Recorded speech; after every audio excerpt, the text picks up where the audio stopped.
Hey everyone, and welcome to S.M.U.T. That is Stars, Magic, and Underworld Talk with your hostess, Emily Iris, and the lovely Kellyanne, our compassion creatrix. There she is with Mr. Gorgeous. So this little double Pisces team, you're welcome. Uh, Today we are, of course, going to start with our manifesting corner and let you know what's going on with the last quarter moon coming up. And then we're going to get into a super fun topic, Uranus. Uranus. We're going to Yeah, talk about it. all about butts today. So this will be a fun one. It's another outer planet. And I'm feeling like we're going to look at some houses today. And that's going to be cool.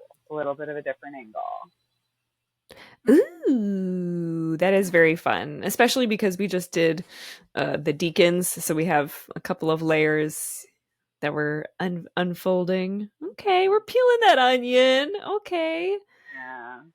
Yeah, you'll get all of your astrology education if you listen to the whole podcast, but it's going to come like in the spaghetti learning style, not the waffle learning style. Right. Everything is overlapping. All of the sauce is touching everything. Yeah. Enjoy it. Okay, cool. Let's start with our last quarter moon that's coming up. That's going to be October 13th. And obviously, we just had a big old fiery Aries moon that felt like a freaking timeline jump. I mean, you literally moved. I literally moved. It was a physical and a metaphysical jump. Really, truly. Yeah. Yeah. Like I portals have opened up already. Things have shifted so vastly just in the course of, the last week. wild. We finally got our place rented in the past week, so we're like feeling so rich because now we have some discretionary income. Woohoo! Wee! Like freedom, a little more freedom every time. So you made it through the timeline jump. Woohoo! We love you. But the last quarter moon, so we're like letting everything that we just learned kind of simmer in and like reduce down during the waning moon. And we have that last quarter in Cancer 3. So the last deacon of Cancer. Yeah. And she is repped by the Four of Cups. So let's get the visuals going over here. Thank you, teacher. Yeah, here we go. If you are watching us, you're going to be able to see the Four of Cups minor arcana card. There's a guy sitting cross-legged, crossed-armed under a tree on a hill, staring down at three cups with a magical floaty little hand coming in through a cloud saying, "Would you like another cup?" And because this is Mood Tarot, the editorialization is the guy is saying, "I already have three damn crybabies. Crybabies are cups because emotions. I already have three damn crybabies. Get that thing away from me." He doesn't want it. He doesn't want it. He's not into it. He's not about it. That fourth cup is the cup that broke the camel's back, the empath's back. And this is like the part where compassion fatigue starts to set in. I always think of the four in the minor arcana as the part in the journey where you've been hiking up the mountain for a long time and you're like, okay, I feel like I've done enough. I should be at the peak by now, shouldn't I? You've run out of snacks. The birds aren't singing a fun tune anymore. They're just screeching and squawking. I mean, everything has turned, right? You got a blister. It's not fun anymore. But you got to keep going and you got to keep pushing, and there's just that like final little stretch. That's what this card represents for me. But because it's the cups and there's that emotional emotional sort of theme to it. This is the part where you've spent all of your emotive points and you are now empty, but you haven't reached the other side where you've been able to gain perspective for all of the energy and the emotional energy that you've been putting into something or that you have spent in just processing something. So you might be at that point where it's like, I don't have I don't have any compassion for you. I am not able to even witness your suffering because all I'm doing is staring at all the cups, all of the suffering that I've gone through, all the cups that I've drunk. And now I'm like, this is far enough. I can't see you anymore because I can barely see myself. And with this as the mood tarot version, I'm going to bring in the Voyager tarot version right now because it's a little less about it is about compassion fatigue, but I think it's a little less about like the emotive happy sad spectrum that we usually think of as like the two ends of our emotional well, and it's a little more toward the joy rage sides of the spectrum. If we think of like that sort of graph in math, where you have like a rage is up here, joy is down here, sadness is over here, happiness is over here, or peace is over here. This is the rage end of the spectrum where it's not just compassion fatigue that we're going to experience in this Cancer quarter moon. We're going to be quarter moon or third quarter moon? Last quarter. Yeah. So third. Last quarter moon. Mm-hmm. It's not just compassion fatigue. It's probably also the kind of snappiness that we've come to associate with Cancer being the crab. There might be that like hard shell that you put up, even though you might be talking to somebody that you are soft toward. And you find that you don't feel like yourself because you're waiting for the other shoe to drop, or you're at your wit's end and you're just ready to be like on the other side. You're ready to be on the side where you feel like you understand what's going on. You've learned the lessons that you need to learn to advance. So if you're feeling stuck at this time, or you're feeling stuck throughout this week ahead, then tap into that Cancerian energy and just recognize that this is not a time to try to push through anything that is not directly related to your own self-compassion.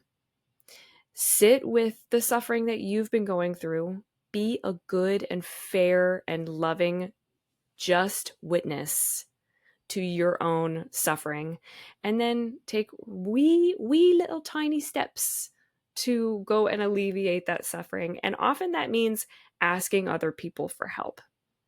So if you're kind of stubborn about that sort of thing, or if you just haven't put that into practice, again, start small.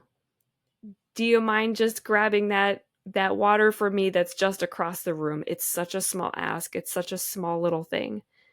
Mm-hmm. And start to recognize that you don't have to harden your shell and go and stay on the inside and snap at people from the outside. You can relate in a different way when you start relating to yourself in a different way, in a better way, in a more compassionate way. That's my 2 cents. Uh-oh. And Emily is gone. I know you can't see her, and I've been talking this whole time, but literally I'm finished and she's gone. This is the part where I would throw the mic to her. What are we to do? We'll see if she comes back, crew. But in the meantime, I'll just say that when we get the opportunity to surrender ourselves to our emotions, and we do so with compassion, with that self-compassion, that's often the time when we don't feel like we're pushing, to reach the top anymore. We kind of just start floating a little bit, and there's a little more lightness in our step. Dang. So that's what we want to aim for. I love that. I'm looking at that first Four of Cups in the, Rider-Waite-Smith deck, and you see like his body language is literally closed off to receiving more. And yet the universe is like, here's some more emotional lifting for you. And what I have in my notes for this last quarter, like the action that we can take to kind of help us move through this is so synchronicitous, is to channel it into writing or poetry or storytelling. And I know, right? I have chills. I'm saying this is so synchronicitous because Kellyanne and I, and along with like our separate groups of writer friends, have gotten onto Substack recently. And Kellyanne just started a little accountability group for us and like writing body double group last night. And I'm just like, last night, of course, out of the blue. Yeah, we hadn't talked about any of this yet. Like, Kellyanne hasn't seen my notes in my calendar, but like, for real, that's what I put. So that's this area of Cancer. Like, it's part of your emotional housekeeping to like channel difficult emotions and get them out. So the practice of writing morning pages, or just like free writing, or making extremely embarrassing poetry notes in your notes app, like all of this is exactly what you're going to need. You know what I've been doing too lately? This has been fun. Like when I'm pissed off at someone, I have been writing diss tracks. And just like, yes, right, like freestyling a little bit and like coming up with a little bit of a structure and just like bleh, like barfing out a diss track, and then it's out of my body. It feels so good. That's so satisfying to think about. And I'm like crying, laughing because are you on Dropout? Do you watch Dropout at all? No. They have a game show on there called Game Changer, and they made 3 comedians come on, and for one episode they had to be oops, no bits. They had to be all sincerity, completely genuine. They could not make jokes during their turn. And during one of them, they had to do a diss track for their boss, who is the host of the show. Hilarious. And there's a comedian Lisa Gilroy, who is just completely Tasmanian devil. Like, you never know what's going to come out of her mouth.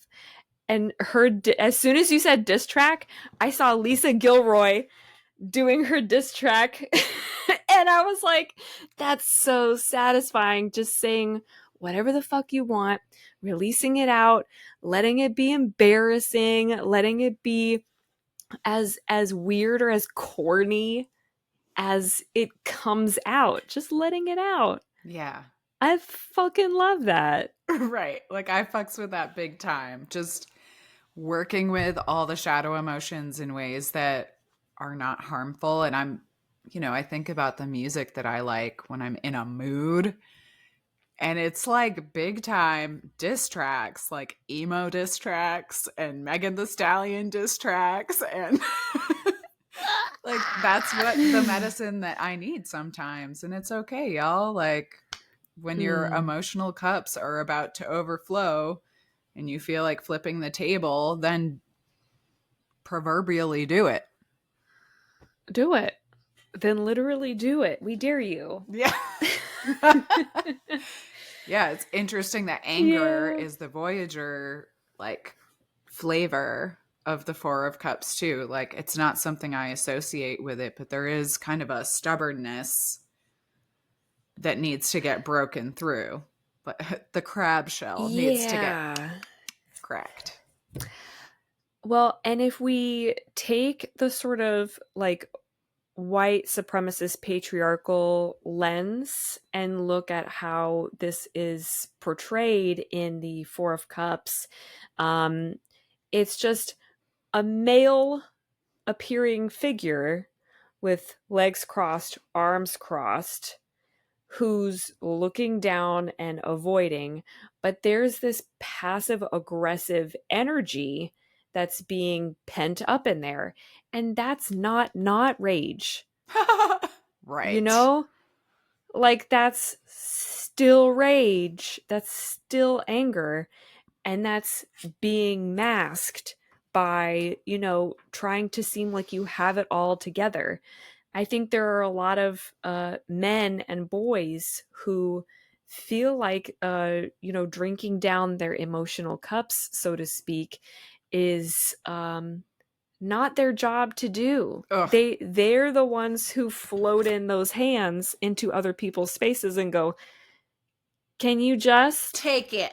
And right. And I think it's so interesting that he's giving up after only 3.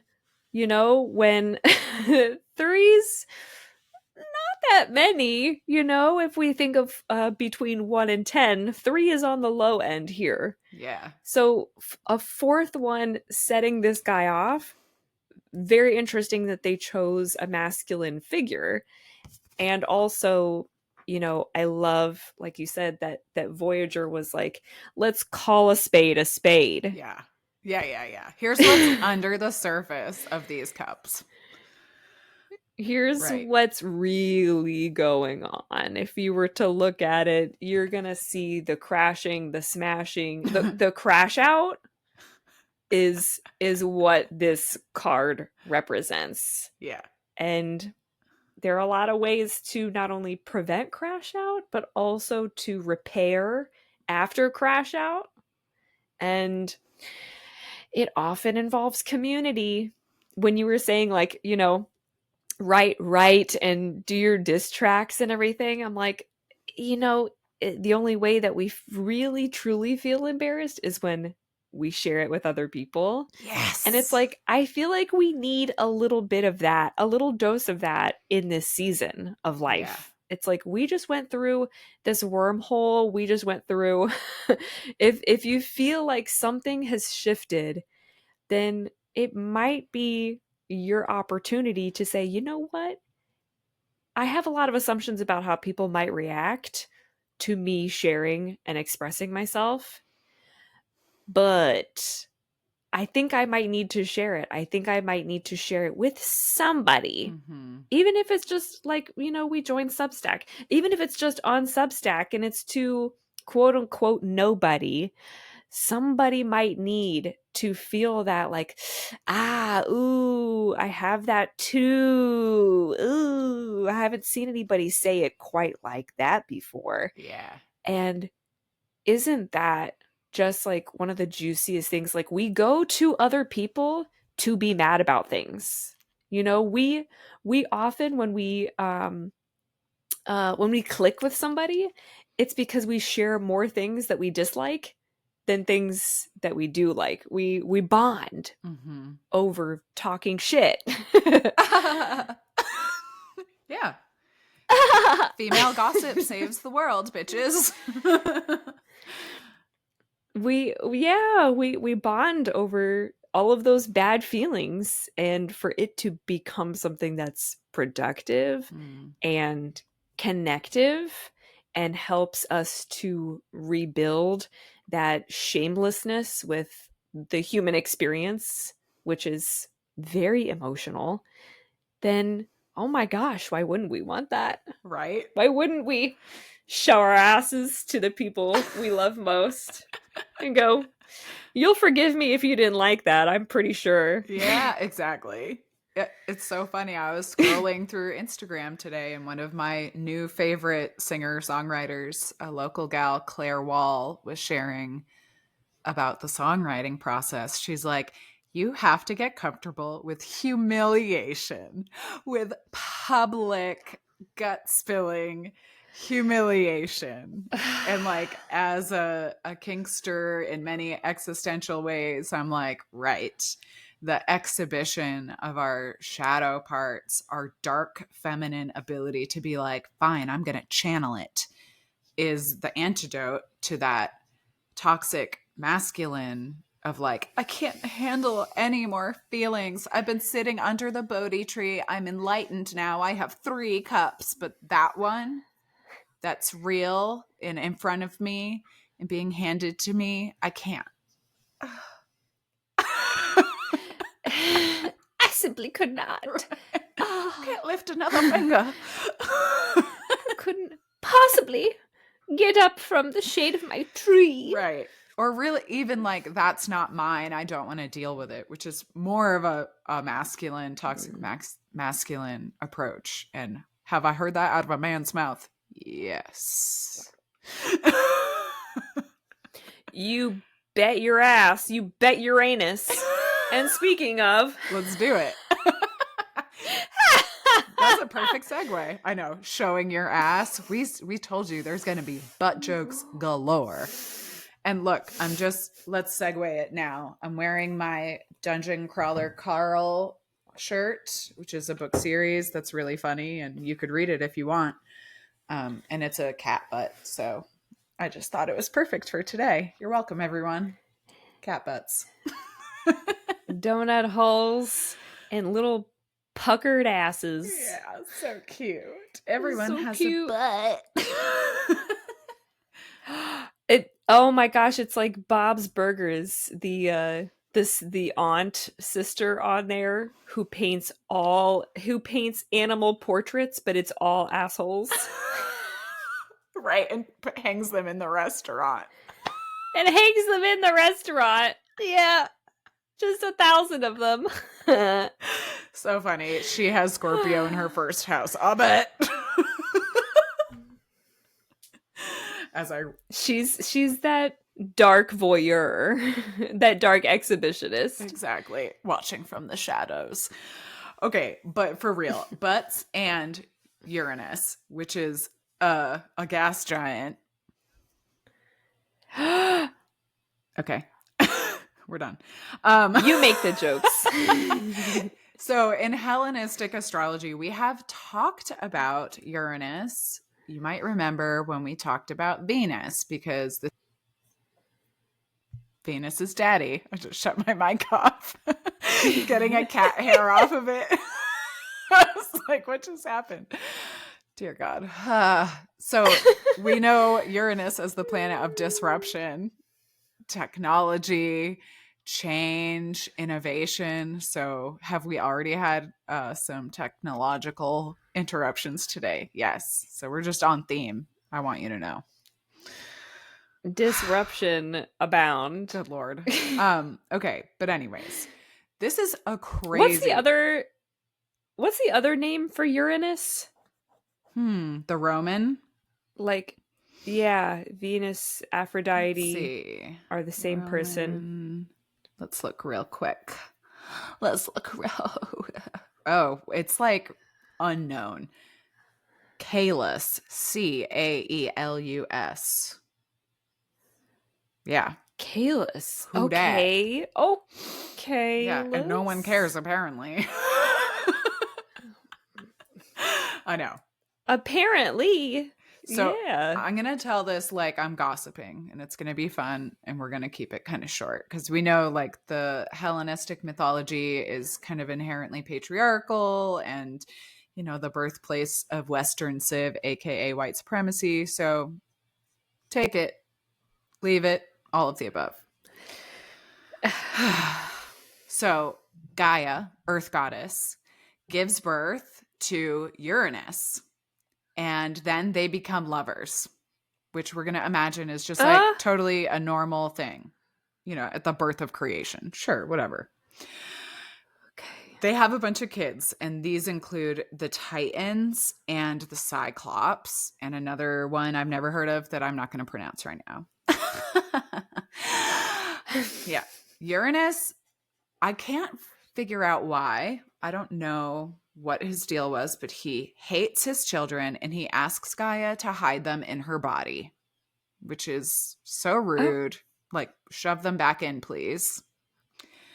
And Gaia's like, I hate you also. And calls on all of the children and is like, hey, one of you needs to castrate your father.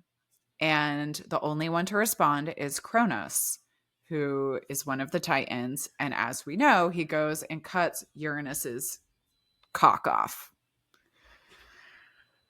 The drops of blood turn into sea nymphs and the Furies and giants, and his penis creates sea foam, and Venus or Aphrodite springs from the sea foam. That's the story. Is she the first goddess then, or were there other things going on throughout the timeline where the kids were fucking and they were making kids? There may have been, but all of these kids are kind of like monsters, and the time of the Titans is way before Zeus, because Zeus is a descendant of Kronos, or one of the Titans at least. I might be not correct on that. Okay. Yeah. Okay. So she may be one of the very first goddesses. I don't know if we would call Gaia a goddess, but, and it's said that when Kronos went and castrated Uranus, it separated heaven and earth. Like, it literally separated the partners, Gaia and Uranus. So there's something there. Okay. Yeah. He's also a sky god, which is interesting as we're recording on a Thor's day, a Jupiter sky god day. How to translate it, I don't know, but yeah, that's the mythology. Disgusting as usual. And right, and unnecessarily gory. Like hearing stuff like this always makes me wonder if things were truly. I mean, you got to understand that things were truly that violent back then, because we were not as sealed off from the elements, from insects, from creatures, from beasts at the time. And it's like, nature is doing nature, and nature is inherently violent. And so, violence is a natural part of life. And of course, the gods would reflect, and, the Titans would reflect the level of violence that we experience. And also, with the penises and the fucking and cheating and stuff, I'm like, okay, but is it like the Bible, where over time the stories got, more masculine centric, where, the women had the only women's stories that were empowering were of taking revenge against somebody who had done violence against them or their children. It's like none of the women, females, seem like they have their own agency and their own like storylines. Like Aphrodite just is seafoam because some dick juice made it into the ocean from the sky/earth god. But Gaia is the earth goddess. Like, who's doing what here? Why are there so many? There's some micromanaging going on here, and I don't like that. Right. There's a lot of... I can sense some patriarchy in here. Yeah, there's a lot of kind of lost story in the motivations, like why Gaia needed to do that, why Uranus hated his children. And then we start to see a tradition of patricide that goes all the way to Zeus, who killed his father, who was a Titan. So when I'm thinking about like primordial earth, because these are primordial entities that we're talking about, it is totally like inherently violent and disruptive. And what I really see with the story and like how it relates to what we say that Uranus is in astrology is that there's a disruption, like a split that happens. And what was once one is no longer. And like, of course, Uranus in astrology doesn't need to be that violent, but sometimes it feels that violent when we have a big change come and wallop us on the back of the head. Disruption and innovation are often world changers. They separate. I mean, if you think of like the automobile as a basic innovation, that separated heaven from earth. That separated people of wealth who could afford it as a luxury from people who could not. Right. And then the sort of disruption that occurs after is we're starting to model after those who can reach the heavens. So like it's really interesting to find that there's like a story behind this as well. This phenomenon that we still see even into modern times, even throughout history. Yeah. This is wild too. I just want to share the glyph for Uranus, which we haven't done before, but okay, we see that. This is the separator, an inverted Venus in the center with two like receptive concave kind of shields, I'll say. So it's kind of I never saw it as an upside down Venus. I never realized that before, but now it's like the feminine like holding these two powers back. Exactly. Yeah. Really interesting. The dark feminine, like inverted with the cross over the circle. So matter over spirit pushing out and like also sort of feels like satellite dish energy.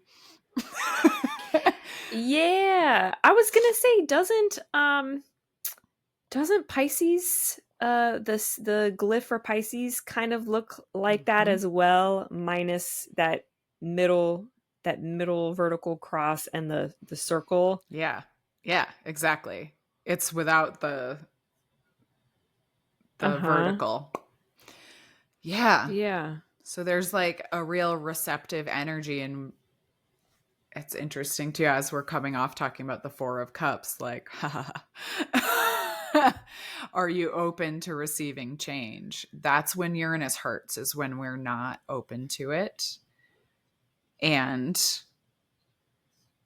sometimes it hurts anyways, but our resistance makes it suck. Butt joke. What you got? Oh, yeah.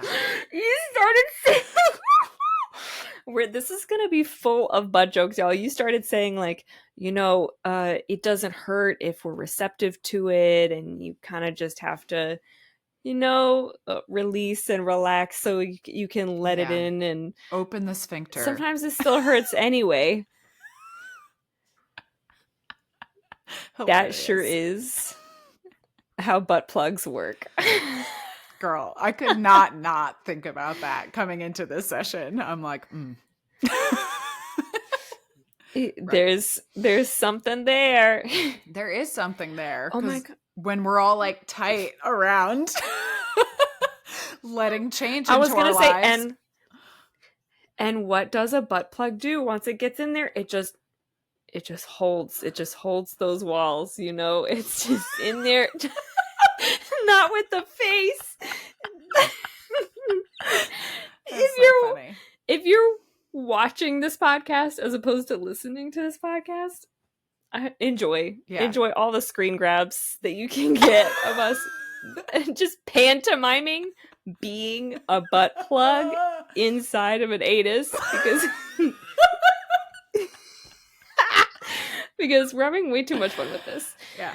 Okay, but we also have, it's funny because we also have like it has, like I said, it looks like the symbol for Pisces, and Pisces is very much that, like, there's only that line there because it's connecting fish that are swimming in opposite directions. Mm-hmm. So there is that like opposing forces in the symbology there for Uranus, that yeah, also gives me like perineum vibes. You know, it's like the thing separating these two, the playground, and the bathroom, the playground and the toilets, as that one guy said in 50 First Dates, where he's like, why did God put a sanitation right next to a playground? What was he thinking? Hilarious. Right. But yeah, it's also like, this is a masculine figure Mm-hmm. who created this sort of chasm just by deciding, like, I am going to effectively separate myself from my kids and my family. Like, doesn't mean shit to me anymore. The first, father abandonment story, Mm-hmm. according to this mythology.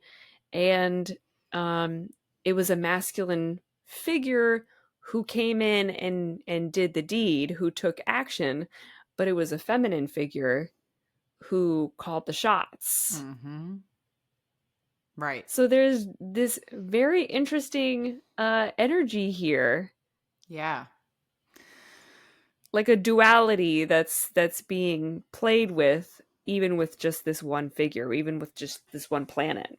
Yeah, I'm kind of getting the imagery of dominoes falling too. Like when we disrupt one thing, like look at all of the ripples that it creates. Like he disrupted his relationship with his children and partner, and then that caused patricide, and then that caused patricide down the line. And now we have fucking Zeus as an overlord, rapist douchebag, and really super interesting.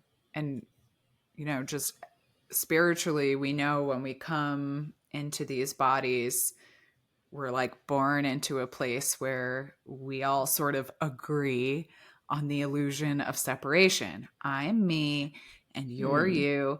I have my parents and those are other people's parents, but like primordially, we're all coming from the same thing.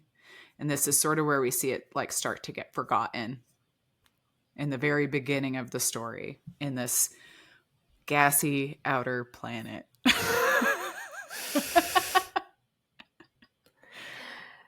Yeah. I'm also noticing that, like, with the story of patricide, and that being a version of not only disruption but innovation. It's like, Yep. okay, well, we could do better than the guy who's in charge, right? And then we do a little bit worse. Yeah. And then it's like, we could do better than the guy who's in charge, right? And it's always the women who are like, we could do better, right? And somebody who's worse, usually a man, steps in and says, I got it from here. So I think Uranus is a reflection on like the lesson of not just be careful what you wish for, or be careful what you ask others to do, because they are going to disrupt and they are going to innovate in their own way, but also be careful what you replace the old with, because that is what innovation is. Mm-hmm. You are replacing the old with something new that is ostensibly better or more effective in some way.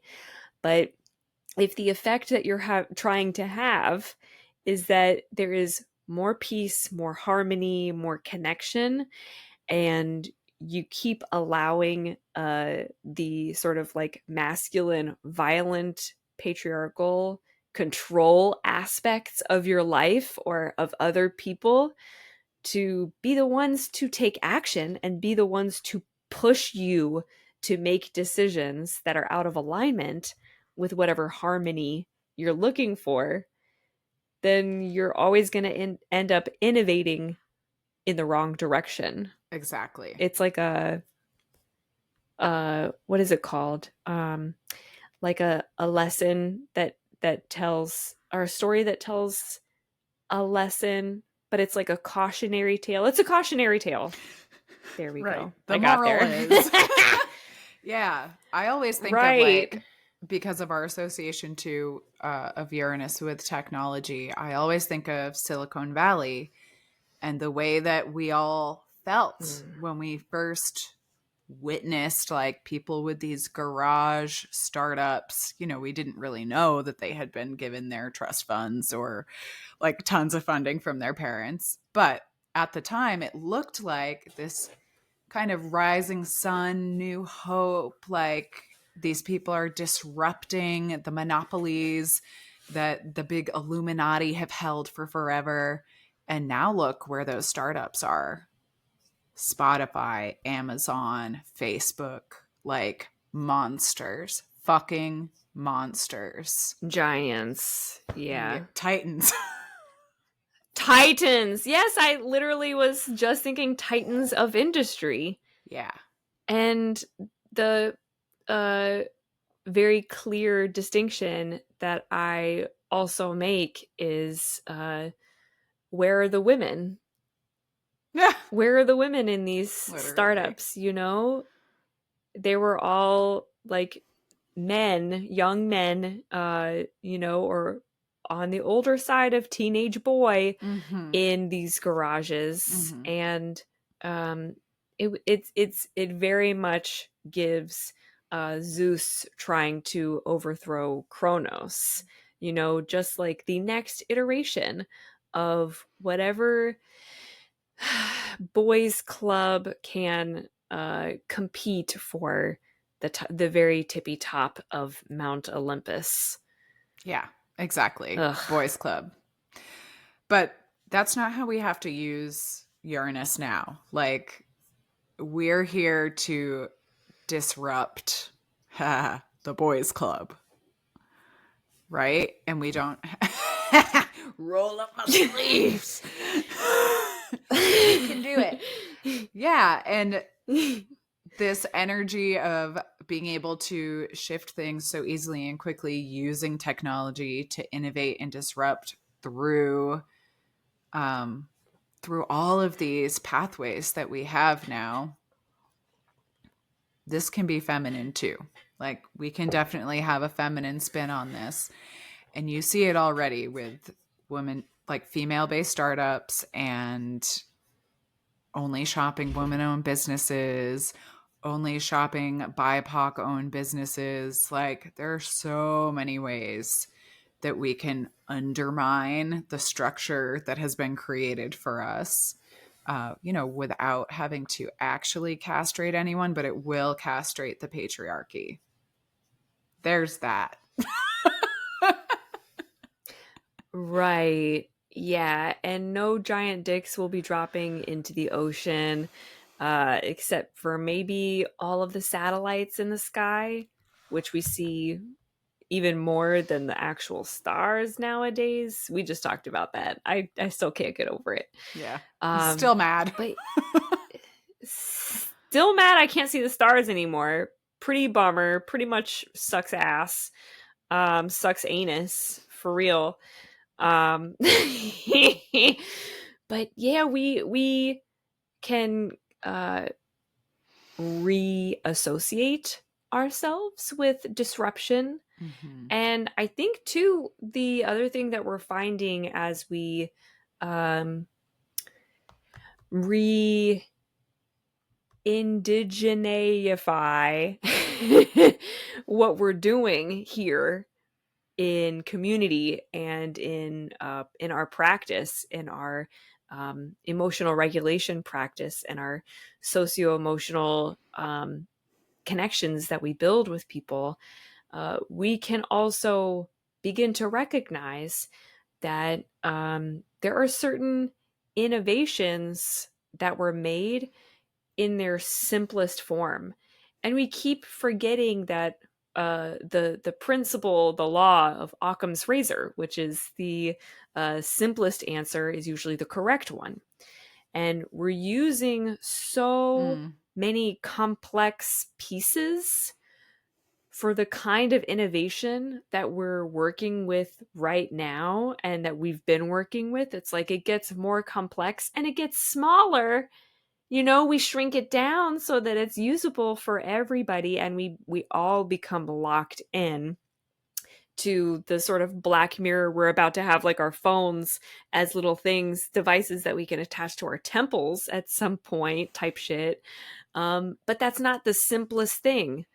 Just because it's small, we keep associating, the things that come down to us as the correct answer to our life's problems.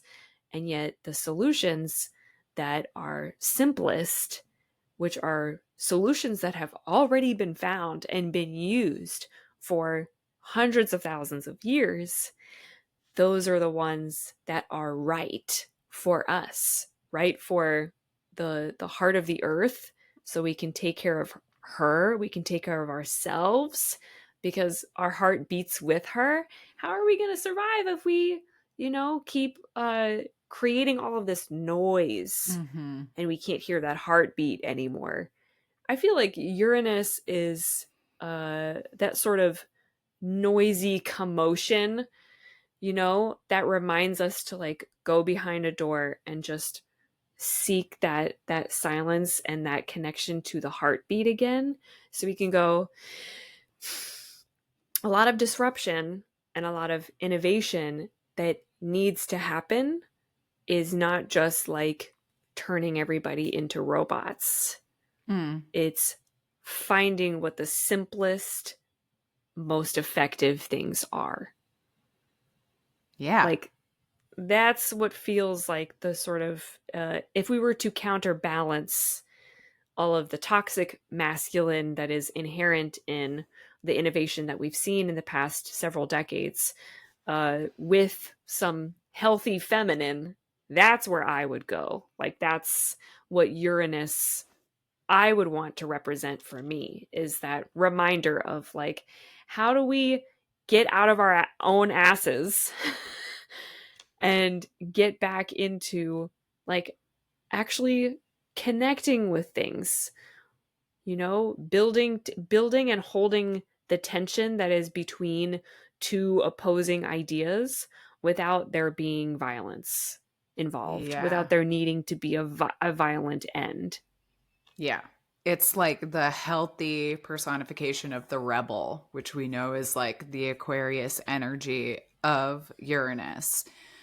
How do we rebel against the systems and the technologies? Like AI is a really great example too.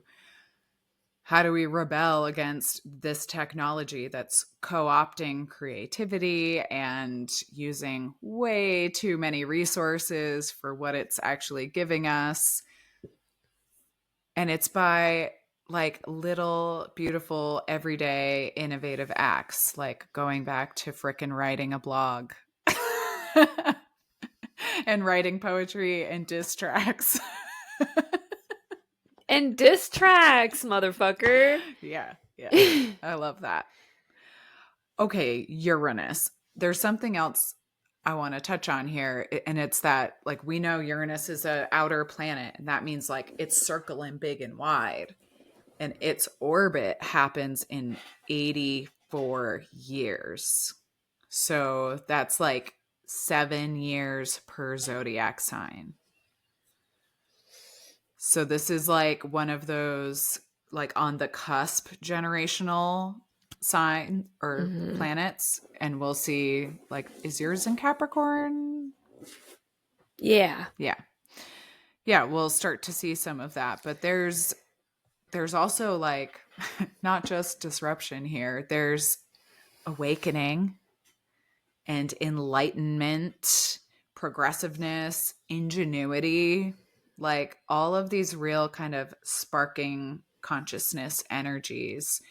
And when you think about like the violence of having a real awakening, that's how we can like get the clear, pure Uranus energy. Like, oh, fuck, like everything's different now. Yeah, everything has changed.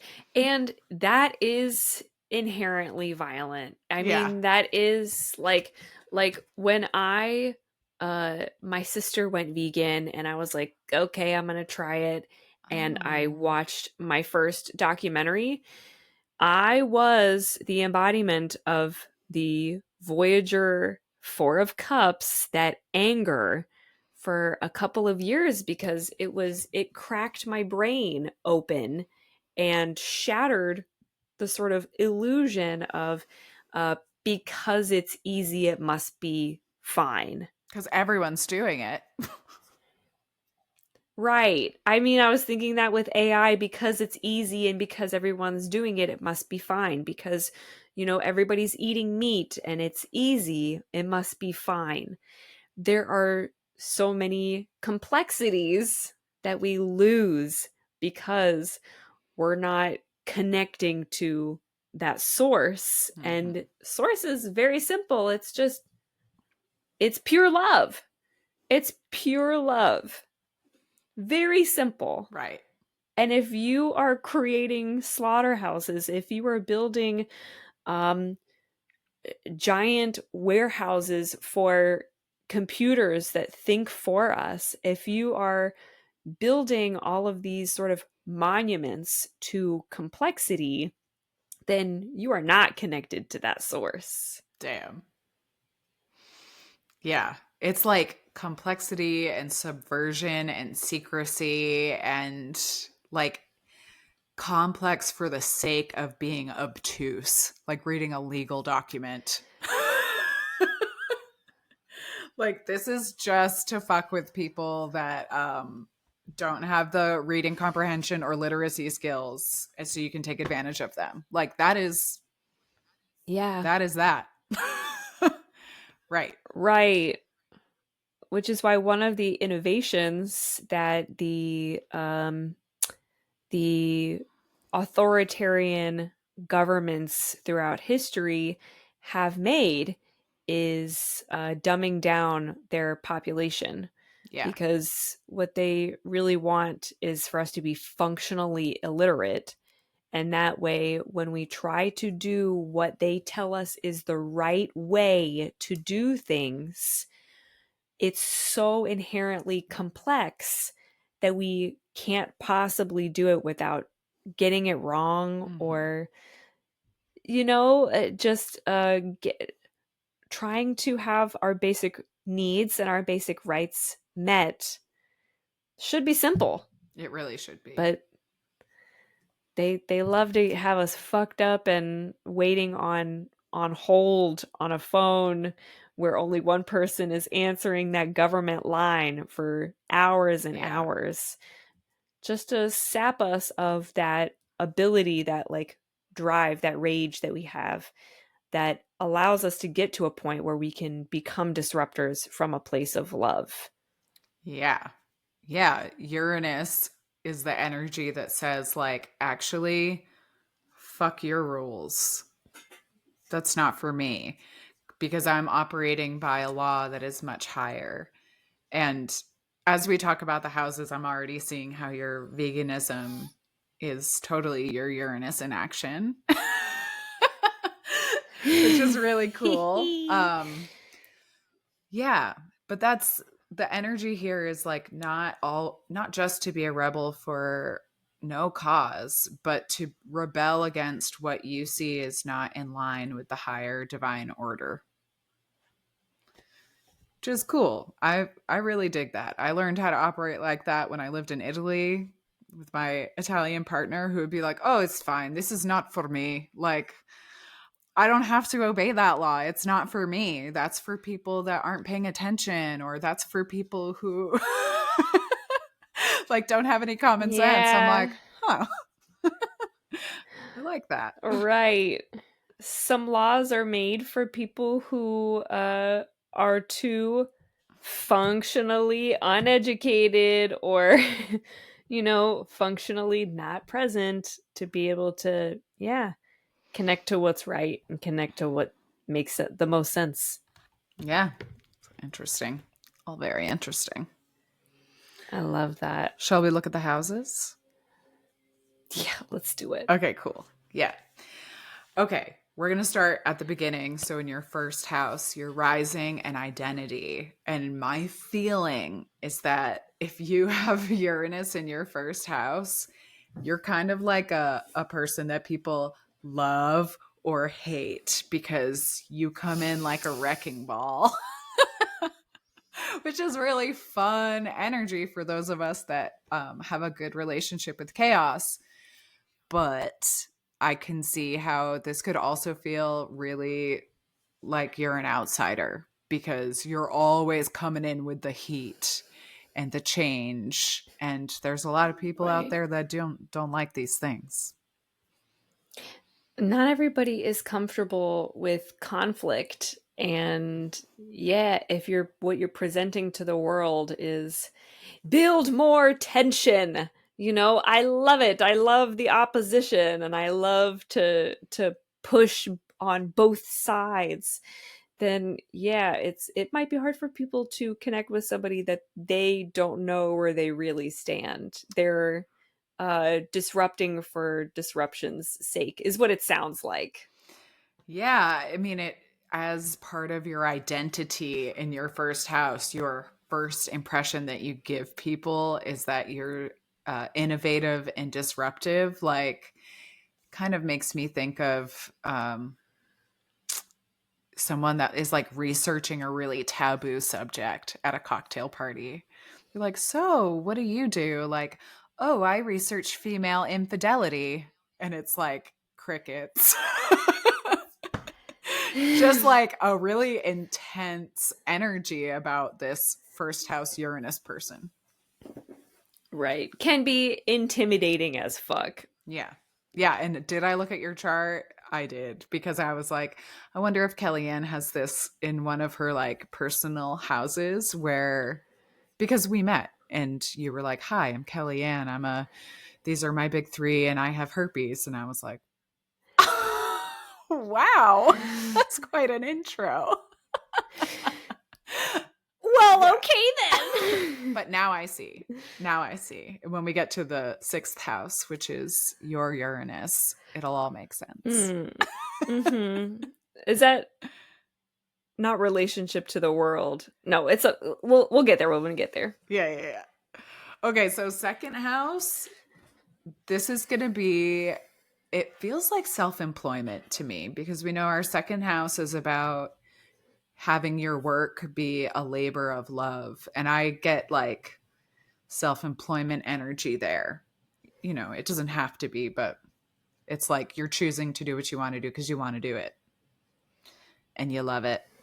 So in the second house, I can see Uranus as being one of these new software developers or, creating an app that doesn't mine data, just like doing things different and way off the book.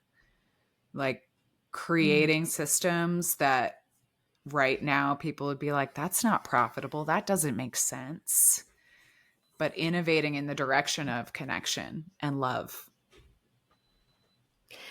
Yeah, and for people with Uranus in the second house, that might also, I'm also getting like, I won't work for any corporation. I will only work for mom and pops for the rest of my life vibes, because that's like, the return to simplicity, the return to what feels right, and the sort of resistance and pushing away of innovation for this, just for the fucking sake of it, just for the masturbatory effort that innovation takes. Yeah.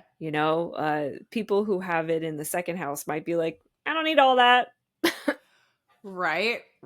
I can also see them like coming into small businesses and supporting them with technology that will help them. Like, helping them migrate to an online store as well, or setting up email lists or getting social media running. Like just using the technology we have available to help advance humanity. Yeah, or doing something, yeah, and doing something like bringing shoe cobbling back. Like, like getting into something that feels lost, Yeah. Because it lost that connection to technology, and then, getting back into the roots, but building it up with what we know now, and, new techniques or new materials, that kind of thing. Like there's a lot of ways to innovate. Yeah, I love that. Right, shoe cobbling. I think, why did I have to go to a shoe cobbler? It was something dance related, like tap shoes. When you buy tap shoes, you have to go get the taps put on. So Mm-hmm. crazy. It still exists. They they still out there, Yeah. yeah. That's kind of giving me like a hipster energy, like bringing back old world craftsmanship, but like putting it on Instagram. Which is, Mm-hmm. that's a Right. thing. That's happening. All right. In the third house, so this is higher communication, working with intellect, working with duality. So when we're bringing this rebellious, innovative spirit here, it feels to me like a speaker of some kind that can really change minds, like someone that's choosing their words carefully and being really exact about how they're saying things to wake other people up. Mm-hmm. Yeah, being a sort of channel for innovation as opposed to like putting your hands on an innovation in that sense, like changing and disrupting minds. Yeah, kind of fun. I can see that coming through in like all kinds of different communication ways in a Thought leaders. thought leaders. Thank you. Oh yeah, our TED Thought talkers. leaders, yeah. Right. Yes. Right. Yeah. Yeah. And for like the ordinary person, it just feels subtle to me in the way that you communicate. Like, I know we all have people in our lives that kind of show up and encourage us. They have their little receptivity satellites out. Satellites. Yeah, and we're careful about how we say things to them because we know that they're going to call us on our shit and be like, when you said Uh-huh. you're going to try to make more money this month, did you mean that you trust in your ability to make more money this month? Like, they just get you on stuff. It's third house Mm-hmm. Uranus energy. And I love that. I love those people. Yes, people who are mindset shifters who will go Yeah. in and like pick the locks of your mind by going, okay, what I hear you saying is, Yeah. and sort of reframe things back to you so that you get those like little chiropractic adjustments, those little intellectual chiropractic adjustments. Right. I have an older friend like this who's just like, she'll pause you as many times as she needs to during a conversation, and it's like, shit, man, you're right. You're right. It's uncomfortable because you're showing me my limiting beliefs. Thank you for the mirror, and thanks for doing it with compassion, but like, what was I saying? Right. Okay, you got me. You got me already, all right? Roasted. You got me. Let me All right. I can't, not every conversation we have can change the entire chemistry of my brain. Right. And yet like we do. and yet the brain is plastic. It just changes all the time. Oh, thank goddess. That's cool. Thinking of our brain as Uranus as a disruptor. Interesting. There's an association with electricity too, which is kind of cool. So, you know. Ding. For Uranus? For Yeah. Uranus as well? Yeah. Yeah, okay. Sky god shit. Yeah, exactly. And also like Aquarius, mad scientist, like, you know, the vibe. Okay, so in the 4th house, this is where my Uranus sits. So what we see here is generally taking the idea of home and hearth and foundation and family and just saying like, whoop, well, there goes all the tradition. I am rebelling against it because there has been a disruption, or just like I'm innovating the way that we do family, innovating the way that I choose to create my home. And it's interesting, like having mine in the 4th house. I'm like, I wonder if that's like an adoptee placement. So if you're adopted out there, check out your Uranus placement in your 4th house. Let's compare. Yeah, that's very you, because it's also like whenever there's been like a relationship disruption, there's also been home disruption or relocation. Girl. Or it's like the innovation is like, can I do better, crafting family this time? Can I solve that sort of Rubik's cube, in this new environment? And how much does the environment influence my state of harmony? Because like that's what we disrupt to achieve, is a state of harmony. So like, what harmony exists? What can I bring from the previous that was helpful? How do I recreate an environment in which harmony that was working stays, and the stuff that needs to be disrupted can be done safely? Like, that's the tension. Yeah. That the 4 holds there, is that like some things have been good, but some things need to just maybe this whole room needs to be excavated and exercised or something. Throw some holy water around in there. Yeah. Right. And looking at the numerology, of course, of our 4th house, I'm so glad you said environment, because I think it also does kind of stoke environmental change as the catalyst to a lot of different changes. And if you've like ever tried to make a big shift in your life, like going sober or becoming vegan or, having a daily meditation practice, whatever it is, it can help to stack change on change. So if you're already moving, okay, I'm just going to reinvent all of my routines now in this new place. According to this environment, well, I can't go for a walk on the beach, but I can go for a walk in the woods. So I'm going to do that. And just kind of like let the change stack on itself. It's called something. I love that. Yes. Yeah. I know what you're saying. Habit stacking. Ritual stacking? Yeah. Habit stacking? Yeah. Yeah. Yeah. Finding those layers where it's like, I know this is what I need. And the drag and drop from this location means that, whatever's closest to me, I'm going to have to innovate as far as I can so that it fits. Yeah. And disrupt whatever doesn't fit so that, I can get what I need. Yep. Right. Keep some, leave the rest. Don't worry about what everyone else is telling you it needs to look like. So trusting yourself. Yeah. Right.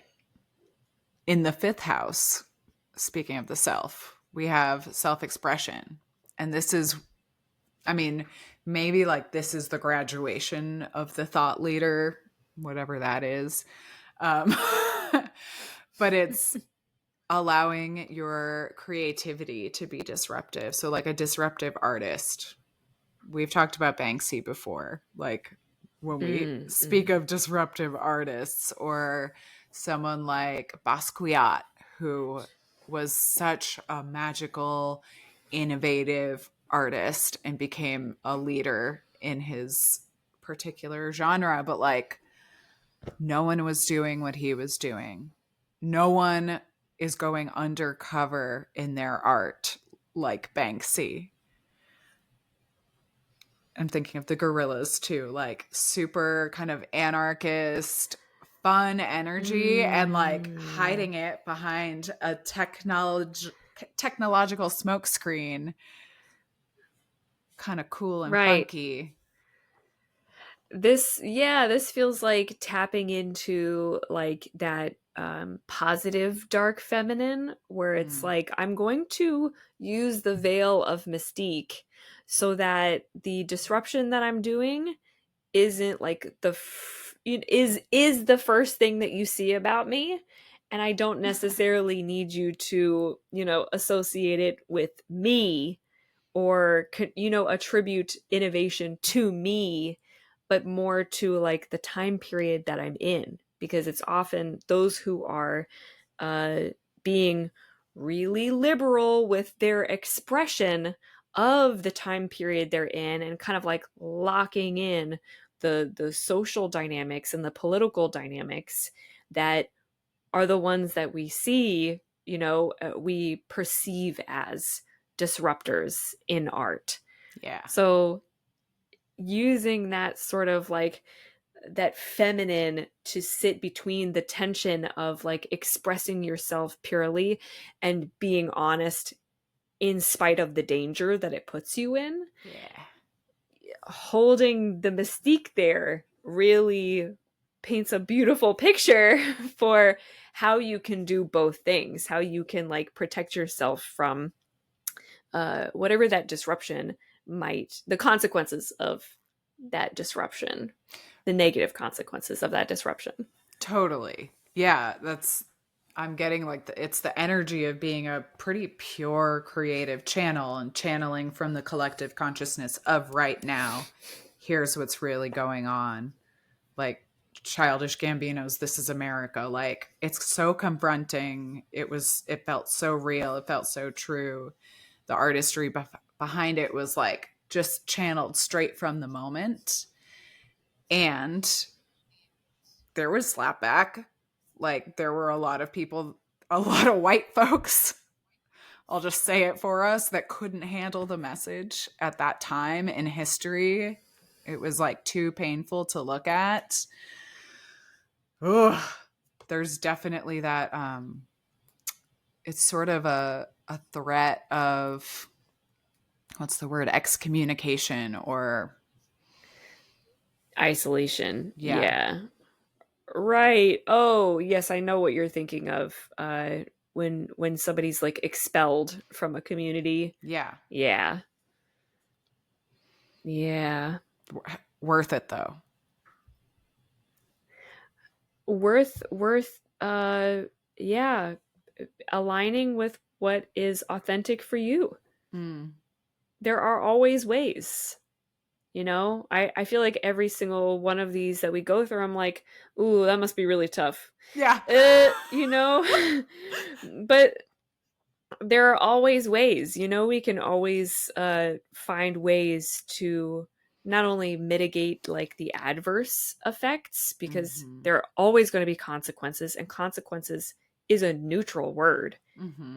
There are going to be good things and bad things that happen as an effect of the cause that you have started. Yeah. And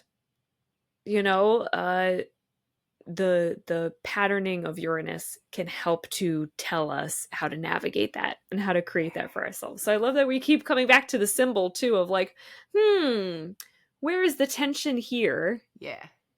What is it between, and what's holding it from like collapsing? Like that's sort of where that innovation is. Yeah, it's the energy of like being canceled. Like, and I've heard so many people who have been canceled speak about what an incredible disruption it was, and then how fucking freeing it was for their self-expression on the other side. Because it's like, the worst has happened. What could even touch me now? It's kind of hot girl energy. Yeah. I mean, where do we go from here? Only up. Yeah. Only forward. Like, oops, I Yeah. broke it. I broke the internet. Yeah. Okay, this one's you. 6th house. 6th house. Yes. Ooh, give me a good one. Give me a good one. It No, I'm just so kidding. is. So it's the health of our wealth and the wealth of our health is our 6th house. So I'm seeing that with Uranus Hello, here. I have herpes. I know. Exactly. It's hello, I have herpes. And I'm vegan. It's, oh my God, the food system is fucked. I must be vegan. It's like looking at your health as kind of your like compass and guide to what needs to change. And I think, were you vegan before the herpes?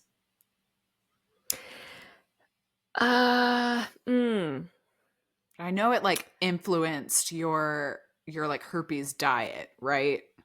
I was vegan before before I was diagnosed with herpes.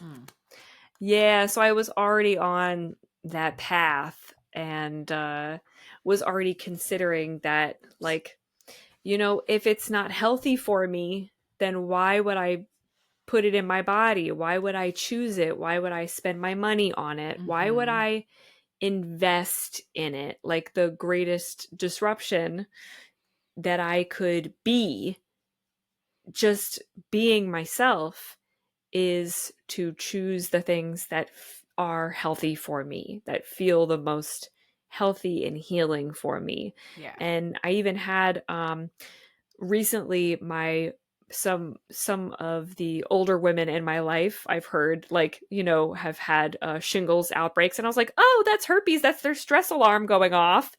And then I had another friend who, like, at the same time, I mean, just within this past week, who texted me and was like, I just had a herpes diagnosis and I'm freaking out. And I said, let me tell you everything I know. And I sat there and I talked for 20 minutes about, here's the food that I eat now, here's how I handle relationships now. And the way that I see it is, herpes is a stress alarm. So it helps you, it guides you. And that sort of like Uranus 6th house framing was like, oh, I have to disrupt my own inner shame stigma toward herpes if I am going to not only survive this diagnosis mentally and emotionally and socially, but also, like, get to that place where it feels like wealth. I just need to alchem. I feel like the people who are 6th housers with Uranus are very alchemical. Yeah. They just, like, take the things that seem like trash or seem like dirt or seem dirty, because herpes seems dirty and veganism seems like boring fucking tofu trash that Right. other people would just say, I'm not even going to put that anywhere near me. But 6th house Uranus innovators, it feels like we're the ones who are like, I mean, that had value at some point. Why are we throwing it away, and what kind of disruption is it causing to keep it around? What kind of disruption are the other options causing? Yeah, exactly. So, yeah, that framing is real fun. Yeah, it's just so on point. Like, with your health journey being such a big part of your story and a big part of what disrupted what you thought was going to be your story. Yeah, and I can see how that Uranus way of like looking forward, how can I impact humanity in the biggest way possible, like, is about maybe divesting from abusive food systems and divesting from the medical industrial complex that says to take a fucking Valtrex every day when you could just like go raw for a month and then eat vegan, and you'd probably not have an outbreak unless you get real stressed. No big deal. Madness. A true pure insanity. Yeah. Yeah. So I would see for sixth housers with Uranus, like you might have disruptive health problems that come into your life or disruptive wealth problems that come into your life, problems, but they're there to help you innovate and shift and like, okay, look at yourself and then look to the collective and be like, how can I participate in the change that I need and the change that I want to see in the world? It's super cool. I'm like kind of obsessed with anything in the sixth house. Health and wealth. I mean, it's like a really big thing for millennials too, just because we're facing our own crisis of health. I mean, and wealth, Right. like the health and wealth disparity for those of us who have been on our own as adults for a little while now. We're not sitting pretty in that area. At least that's what it feels like for the vast majority of millennials. So I would love to hear, like, for millennials who are listening, what house your your Uranus and your Uranus and Capricorn is, because Capricorn's got us out here like doing everything we can to try to like I'm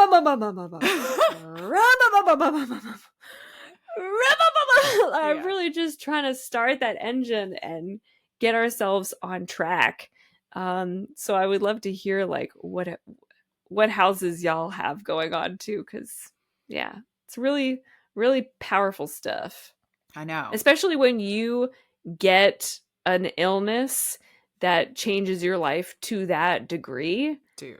That's some fucking written in the stars shit. That's some up Uranus type shit. Yeah.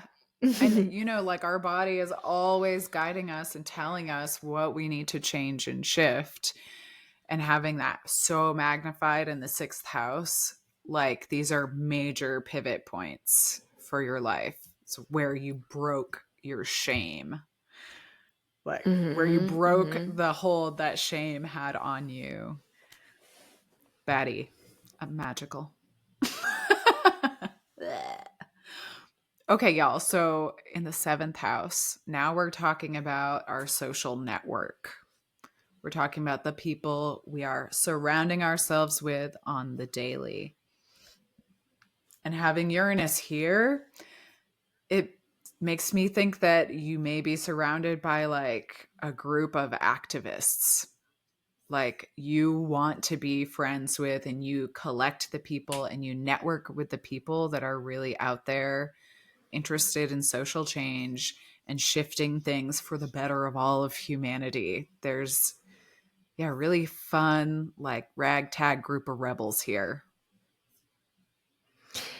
And that's what you would hope for, right, if you have Uranus in this sign. And it may also look like in the same way that, your health or wealth might be disrupted in the house of health, your social circle might be the thing that disrupts your own sense of peace over and over again, to the point where you go, I have to choose better, or I have to be the one who is being the disruptor. I have to start being the one who takes my destiny into my own hands. Instead of just other people disrupting my life all the time, I need to be the one who is like really taking the reins and choosing the kind of chaos that I find in my relationship circle and in my that lowercase o of people who are surrounding me,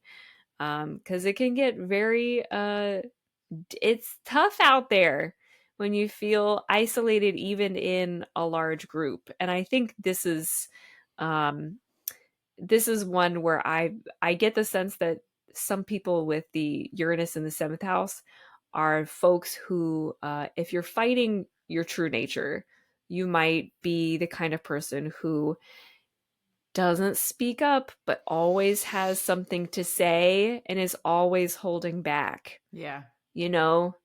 Here's something that people need, everybody's mimicking the same thing, you know, everybody's just kind of repeating each other, and you're like, I need people to say something different, and I have something different to say, which is why I'm afraid to say it, but that makes it all the more worth saying.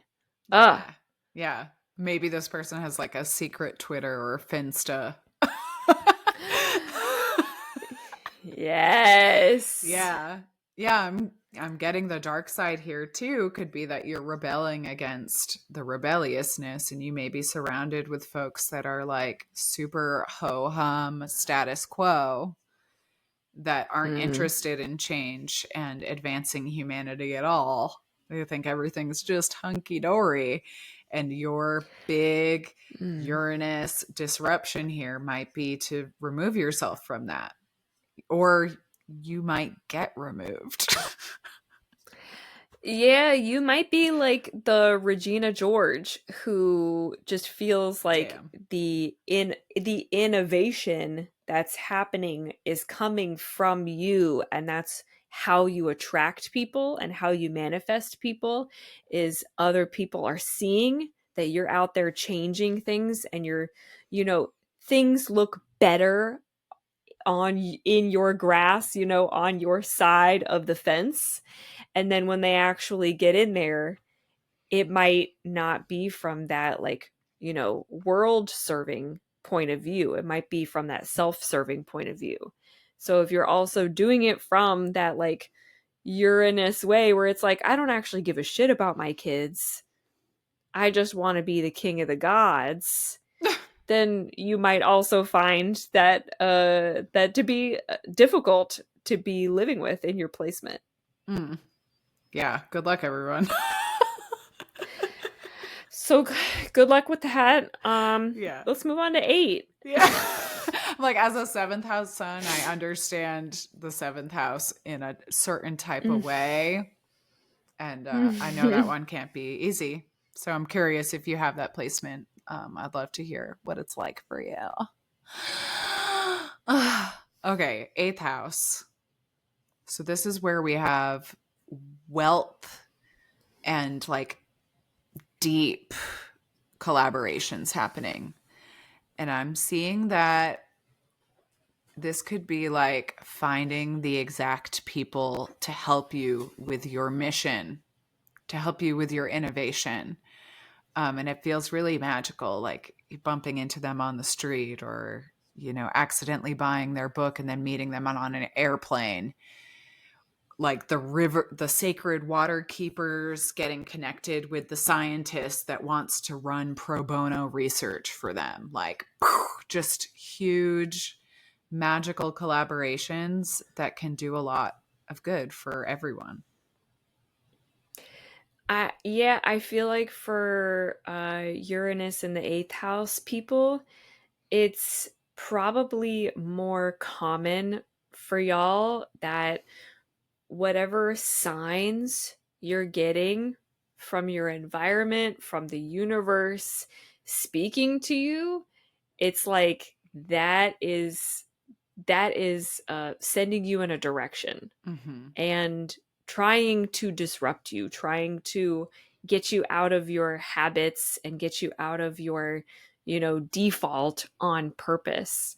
So be on the lookout for those disruptors, and also be on the lookout for those disruptors. You know, like the pendulum swings in all directions. So just be on the lookout, 8th house Uranus people. Damn. Yeah, I like that idea of just kind of being led and taking the different path and seeing where it'll take you for the 8th house.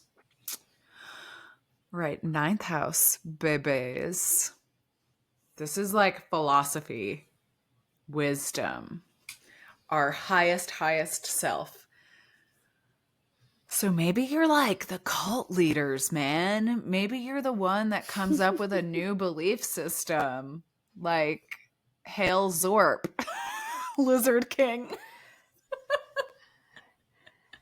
And one would hope that you're not like the kind of cult leader who is perpetuating the patricide, but is instead, holding tension between the ideas that exist and the sort of new age spiritual ideals that you have with that feminine multiplicity, like acceptance of the chaos that it's going to bring kind of energy, like really being able to stay in the dance and in the rhythm of the pushback. Because that's what it feels like for me is, when you are having your higher self like interrupt you all the time to be like, actually, that's the wrong way. You really have to start to find a dance where it's like you're not getting struck by it, and you're not getting always knocked over by your epiphanies and your revelations. Yeah. But you're starting to like anticipate them and finding that they're nourishing to you, and maybe even like building us, like innovating on a level where you're creating spaces wherever you go, whatever time of day it is, you're creating spaces for you to receive those like, highest potential hits. Yeah. I'm getting there's like a return to earth wisdom here. And like you were saying earlier, the indigenous edification of that wisdom, like we're coming back to recognizing the folks who have been the wisdom keepers of earth and the ones who are actually stewarding the earth and have never stopped and didn't participate in the raping and pillaging of Gaia. Like the innovation here is actually a return to that wisdom in a fresh way that doesn't steal. Yeah. Yeah, caretaking instead of kidnapping. Yeah. No more pirating. Okay. Please. Yeah. I mean, do what you will, but... Right. Do as thou willst, love is the law. Love is the law. Do no harm, but take no shit. We could just start going off on this. All day. Yeah, here's all you need to know in 20 seconds. Okay, 10th housers, 10th house Uranus folks. Well, obviously, 10th house is your fame placement. So what people see you as you gain, followers, status, authority. So this could also be someone who's deeply involved in technological advances or humanitarian advances. And it's just like out there, out in front of your whole personality. It's an outer planet. So it's really just like what people are seeing about you is that you're an innovator.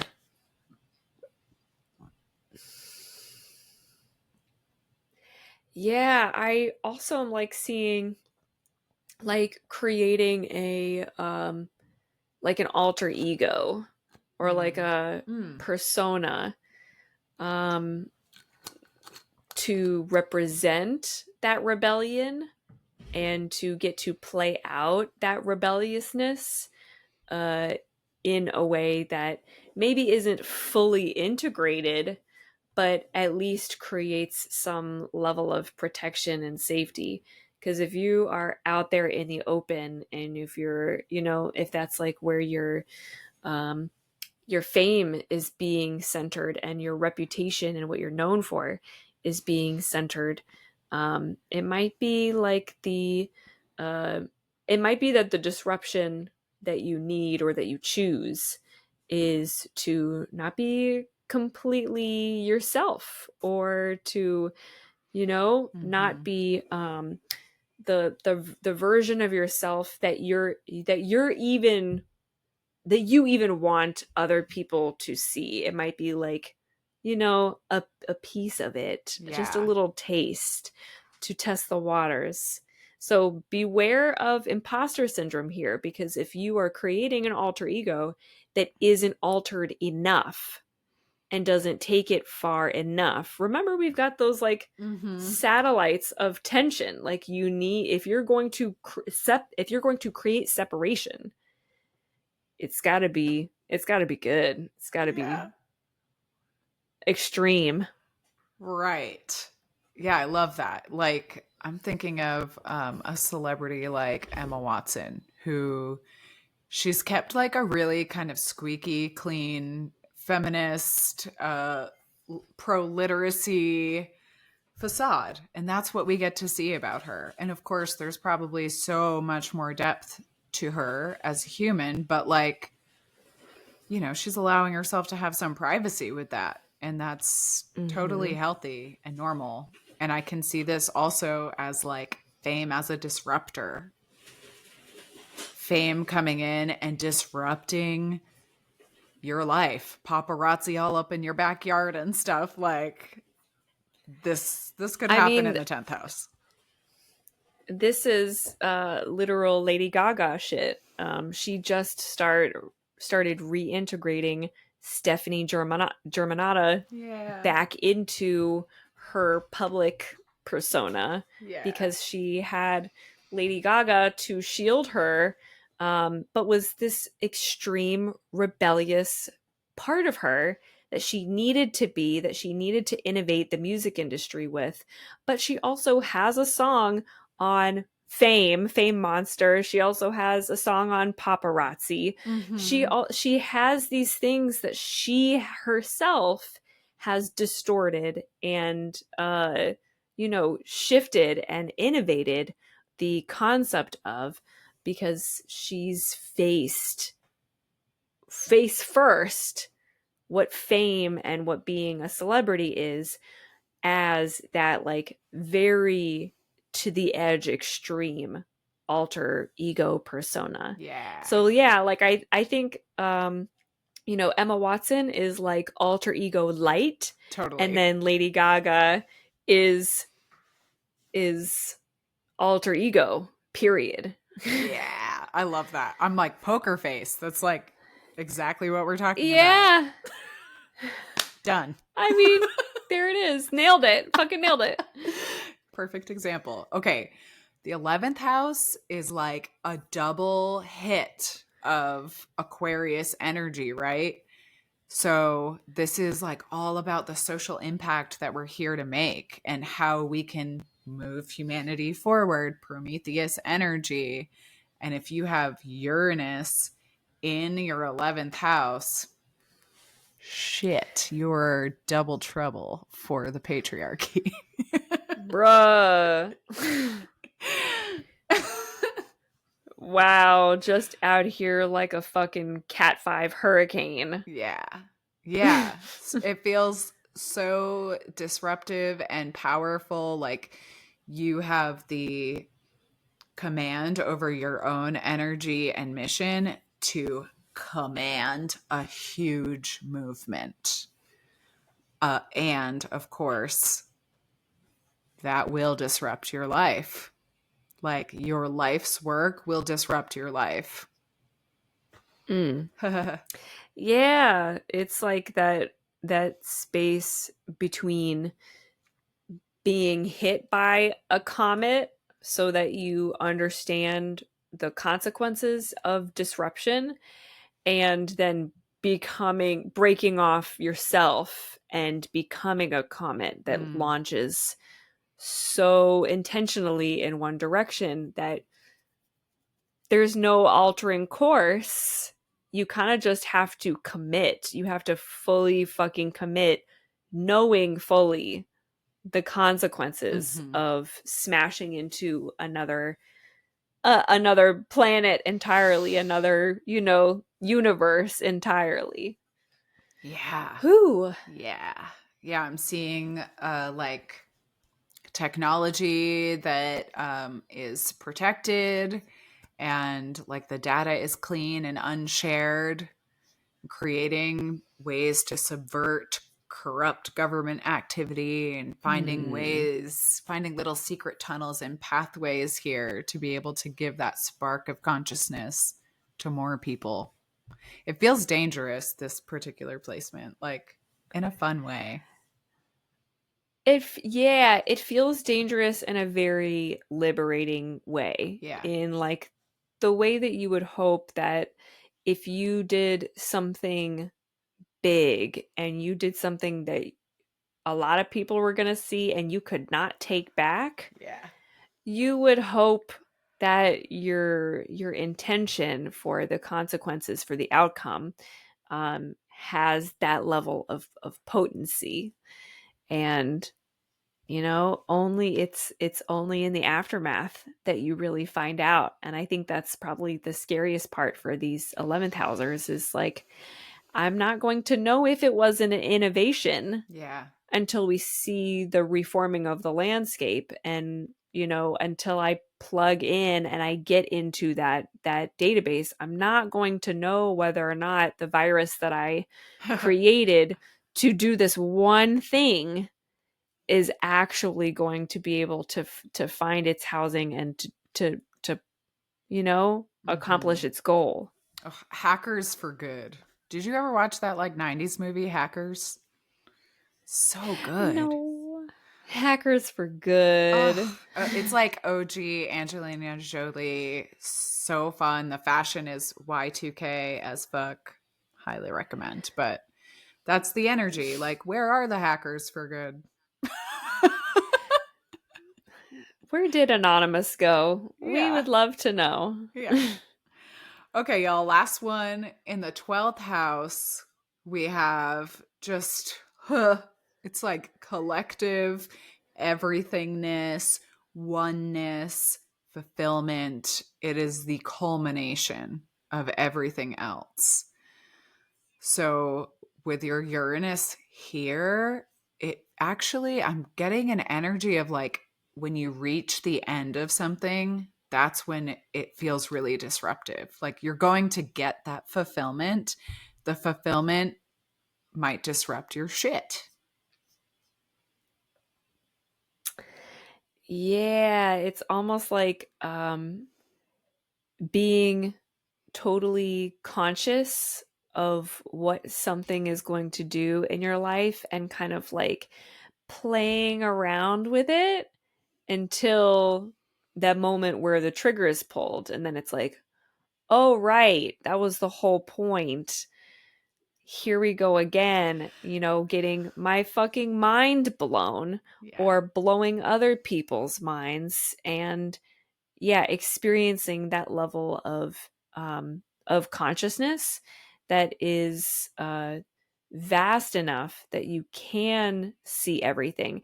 I think people who have their Uranus in this house might feel lost and like there are too many projects going on all the time, because with that vastness and with that sort of like everythingness, it can feel very noisy and it can kind of get you distracted and feeling like there are so many things that I would like to disrupt and that I would like to replace, with something better. Yeah. And yet I don't know which, you might have that sort of like ADHD down a rabbit hole until you come out 3 days later at 4 a.m. and go, oh, Eureka. Eureka, here's what I've produced. Or you might have those like once or twice a year, and then the rest of it is just like scattered, working on this, working on that, working on this, working on that.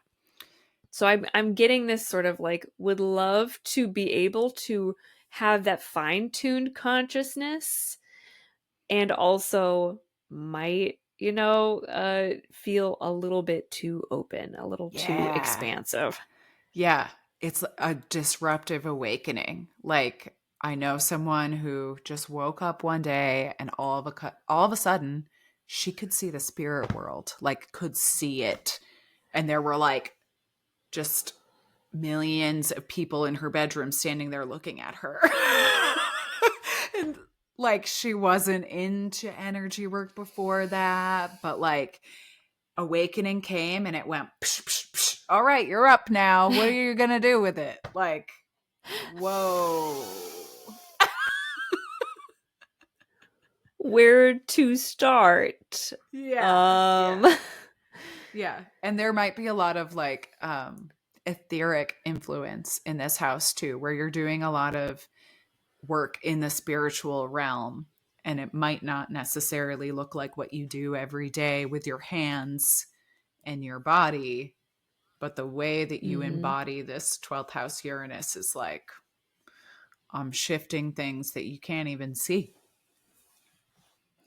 Yeah, this one requires a lot of faith. Oh yeah. Because it's like faith that all of the sort of like scattered projects are going to eventually reach their completion in their own due time. And also faith in yourself, trusting that the path that you are on is going to sort of get you the outcome that you're hoping for, or get you to the place where you'd like to land. Yeah. And faith is a tough one. Faith and trust, you know? They're those invisible besties that sometimes you forget to look around and go, where are they again? Where? Oh, wait, you guys are always here. Shit. Yeah. I still have faith that this is being divinely orchestrated, just like my soul chose it to be when I was born on this time and date. Everything is there are still operations moving in the background. There are still gears grinding in the background, and I don't have to, see what's behind the curtain. I just have to keep enjoying the show and taking it all in. And also, like not letting other people's doubt of how much work you're doing just because it's invisible, like physically immaterial work that you're doing, not letting their doubt crush you or become your own self-doubt. Yep. Yeah, it's literally not the laws that you need to live by. Throw it out. Yeah, right. That law doesn't apply to me. Yeah. I don't need to see things physically in this reality for me to know that they're happening and that they're done and they're completed and they're alive in their own sense wherever I've attuned to them. Yeah, our delusional manifestors. So cool. What a cool superpower. Right, y'all. That's all of our Uranuses. You've seen all of our Uranuses. And we've seen all of Uranus. Last butthole joke of the day, maybe. I don't know. We'll see. And please comment, let us know if we nailed your house, if you want to learn more, if you want to be pointed in the direction of more information. We got you. If we fucked it up, let us know. Fight us. Yeah, go ahead. So what you got going on? We said this would be a short podcast, but it's been a long one as usual. I mean, we can't help just like get into it when we get into it. I am working toward getting back on YouTube and becoming regular there, posting videos again. But I'm also going to be using YouTube as my primary platform for communicating when I have events coming up and about all of the sort of innovations that I'm making in my world. Cool. So just be sure to be subscribed to me on YouTube if you aren't already, because that's where I do I do a lot of talking here, but that's where I do the majority of my talking. And that's V for vibrant, right? FOR, vibrant. Yes. Cool. Also, did you know that Substack has an integration when you upload a video, it'll post it to YouTube for you? We're loving it. What a vibe. I know. It's so I'm good. really stoked to get that set up. Yeah. Cool. Yeah, over here, I am innovating some of my own platform usage. Like the vibe on Instagram has, I don't know, it's just like off. And I can't help but be like, yeah, because some motherfucker created all of this to be like, yeah, we're going to rate college girls on how hot they are. I'm like, you know, the energy is just fucked on anything that is a meta product. So big sigh. Shifting a lot of my work and probably eventually my community onto Substack. And right now I'm in Witches Lent. So choosing some sobriety from TV and sugar, which has been interesting. And I have made some compromises, which has been also interesting. To not like to actually moderate and not just be like black or white only. And yeah, of course, on November 7th, we still have a 5-day total rebrand Instagram for Intuitives workshop that I'll be co-hosting with my curandera friend, Ruby. And you can sign up for that soon, but you gotta first get through the brand initiation bundle. So like, if you don't have that by the time this podcast is out, you have to get on it and get through it, and then you can sign up. There's just like a few portals you have to climb through first, so we can be sure it'll be useful to you and you've spent your money well, you know? Yeah, just trying to do it simple but right. Yeah, exactly. Like, it's all good if you ain't ready for it, but it's there if you are. And that's it for me. So simple. Sick. Yeah. Sick. And we've done it. We're under 2 hours. You're welcome, everyone. Thank you so much for your time and attention. And if you just skipped around with the timestamps, that's cool too. That's cool. We love you and great and glad you were here. Whatever. Just kidding. We love you so much. We'll see you next time. Thanks for coming to the party. Love y'all. Mwah.